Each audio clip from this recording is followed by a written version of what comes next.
当杀完人，处理尸体最好的方法就是放入绞肉机里打成肉泥，随后混合在饲料里倒入猪槽中，这样就没人能发现尸体的存在。最后经过营养的灌输，这只猪仔会摆在餐桌上，形成完美的毁尸灭迹的供应链。大家好，我是阿元，欢迎观看最新惊悚韩剧《赌金》的第5期。习主在当铺里清理地上的血渍，而刚刚的尸体正是习主的继父小玉。作为处理尸体的人，习主特意拿出一根金条当做酬劳。为了在之后能处理到更多的金条，小玉替习主准备了一张假身份证，方便后续开银行账户和售卖。证件上的女人和习主长得极其相似，而原主人早就死在黑帮的手里，甚至被卖掉所有器官。小玉之所以会说这些，就是借机敲打习主，警告对方千万别耍花样，否则下场就会和原主人一样被卖掉器官。而在小玉的认知里，金条还剩8根，为了尽快将金条脱手，小玉决定加快交易的速度，由每天1根变成2根，争取在2周内将其余8根金条全部出售。随后，习主来到二手车市场买车，表面上是要卖车，实则是想要老板的走私渠道。因为习主还不够信任小玉，所以想要为自己留条后路。接着，习主又拿出一把手枪，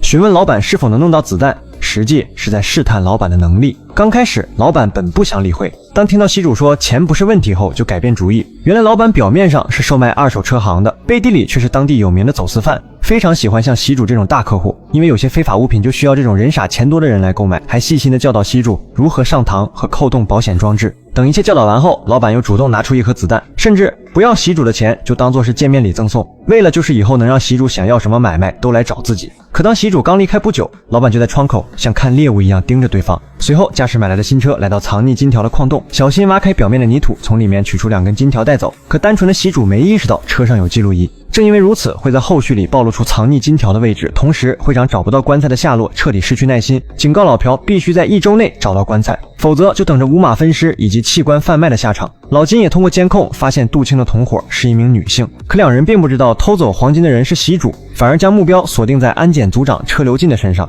老金也在车组长的车上安装了 GPS， 只需要等待对方前往真山，就能顺利找到棺材。老朴拿到车组长的资料后，立刻用会长的名头让老金停止调查此事。可老金心里比谁都清楚，对方分明是要卸磨杀驴，独吞金条，毕竟那可是能令人疯狂的1吨黄金。当晚，老朴又来到医院，找到杜庆还将掌握的情报全部说了出来，不由得让杜庆感到紧张不已。当听到老朴说出共犯是车组长时，这才让对方长呼一口气。面对老朴的逼问，杜庆依旧不肯开口，让老朴彻底失去耐心，当场放下狠话，若是不说出共犯到底是谁，那只好把跟你有关系的女人通通做掉。隔天，杜庆立刻拨通车组长的电话，并要求对方赶紧去国外待一阵子。这反常的举动引起车组长的怀疑，因为车组长早就猜出这一切和棺材有关，而他再也不伪装了，直接说出棺材里藏着金条的真相。当听到这里，杜庆直接挂断电话。与此同时，习主刚回到当铺，就发现一滩没清理干净的血迹。正当他拿着抹布在努力的清洗时，车组长突然发来一条短信，上面显示让习主立刻回拨电话，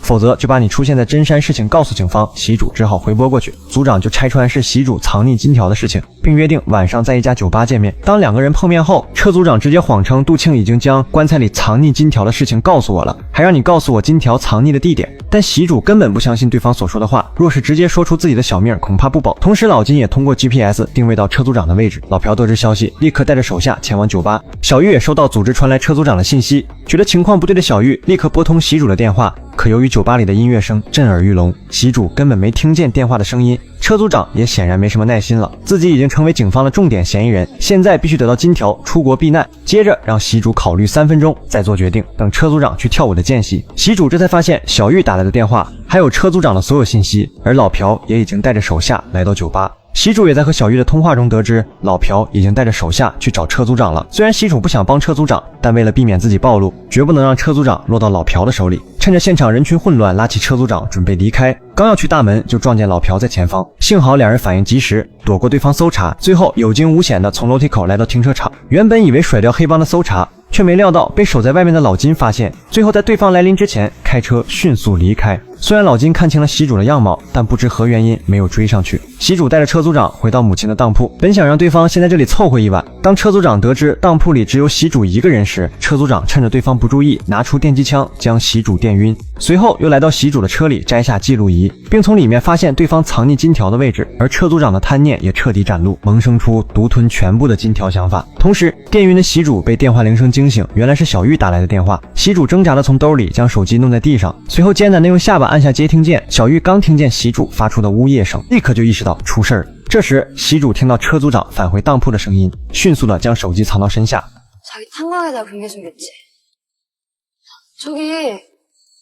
저 밖에도 석탄이 잔뜩 껴있던데 여기 7번 국도 끝에 여기 폐탄광 맞지? 갱도 안 해. 어? 车组长为了不让藏匿金条的位置暴露，居然往酒里加入未知的药片，随后再灌输在习主嘴里的抹布上。接着，车组长拦下出租车回去取车，再前往矿坑把金条全部带走。而习主可没有他想象中那样死去，习主拼命来到桌边，硬生生蹭掉嘴里的抹布。当习主跌跌撞撞地走出当铺时，小玉也刚好赶来。刚才两人的对话被小玉听得一清二楚，现在必须抢在车组长之前转移金条，否则习主和自己都会遭到黑帮的报复。本以为车组长已经在前往矿坑的路上，却不料对方刚回到自己的车上，后座就传来陌生人的声音。原来老朴在酒吧没找到车组长，才在车上等候。老朴不给对方说话的机会，直接用绳子死死勒住车组长的脖子，随后又拨通杜庆的电话。 지금 계장님 애인이 목이 졸려서 막 숨이 넘어가기 직전인데 살릴지 죽일지는 계장님 말 한마디에 달려있어요. 건 어딨어요? 可杜庆知道，一旦说出金条的下落，老朴也从没打算放对方活着离开。就在车组长即将断气时，立刻说出金条藏在矿洞里，这才让老朴暂时松掉手中的绳索。当老朴看到车组长递过来的行车记录仪，并没有放过对方的意思，因为少一个人知道金条藏匿的位置，老朴就有办法将所有金条独吞，最后用绳索硬生生将车组长给活活勒死。而杜庆也通过电话得知，老朴已经知晓金条藏匿的位置，于是立刻给习主发去短信。老朴看着车组长包里的2根金条，内心的欲望被彻底点燃，甚至每一块都是10千克的重量，而棺材里整整有1吨重的金条，折合人民币就是10亿，约2000亿韩元。是谁得到这笔财富都不会淡定，究竟是习主和小玉能够抢先转移金条，还是最终被老朴全部夺走？最新惊悚韩剧《赌金》第5期就此结束。